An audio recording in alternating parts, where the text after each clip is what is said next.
So I'm going to leave you to this on your own, this practice. However, the factoring part, it hasn't been taught yet. So I want to look at it with you and I want to talk about it's the reverse. It's kind of like the inverse almost of distributing. When we distribute, we throw the factor. Like here, 8 is a factor we're going to throw into those two quantities, okay, those two terms rather.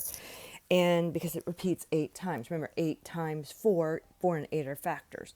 So when we talk about factoring, we're looking at terms like this one right here, 36x minus 6. Well, I know that 6 times x is 36x, and I know that a negative 1 times 6 would make a negative x. So I can look at this and I can say, well, okay, I have 6 and 6. They both have 6. So I'm going to slurp it out of there. I'm going to take these two and I'm going to slurp them out and put them on the outside edge, and then I'm going to put 6x minus 1 inside. You could see how if you would redistribute it, you'd have 36 minus 6. Let's look at, I want to go back up here and look at some of the ones that we already did. So for like here on this one, we have 24c minus 2. Go ahead, I'm going to give you a minute to flip your paper back. Okay, you're there now? Okay, good. So if I look at 24 and 2, I have 2 times 12 times c, and then I have a negative 1 times a 2 that would equal negative 2. Are we following? Here's a negative 2. This equals negative 2. Here's 24c. This is the same as 24c. Well, I'm going to slurp out that common factor of 2. That's with both of them. I'll have 2 times, and then I need to have 12c, and then minus 1. Take a minute to look over that.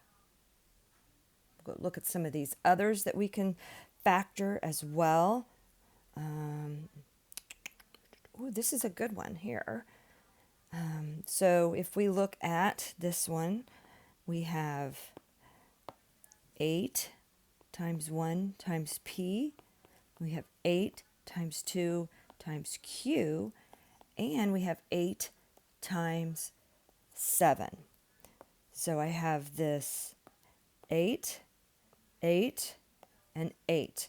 Keep in mind, the addition sign in between is the big item that helps us know about our factoring, how it keeps each of those terms separate.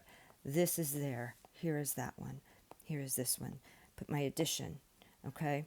Well, I can see the 8s, so I am going to bring out the 8, and then I'm going to have times p. I'm going to bring out the 8, and I'll have 2q.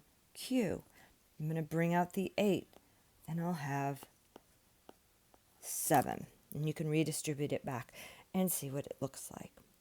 If you want more practice with factoring, there should be some available coming up. Just let me know that you're ready for it. All right? Go ahead and work on the distributive property and factoring practice. Good luck. Bye-bye.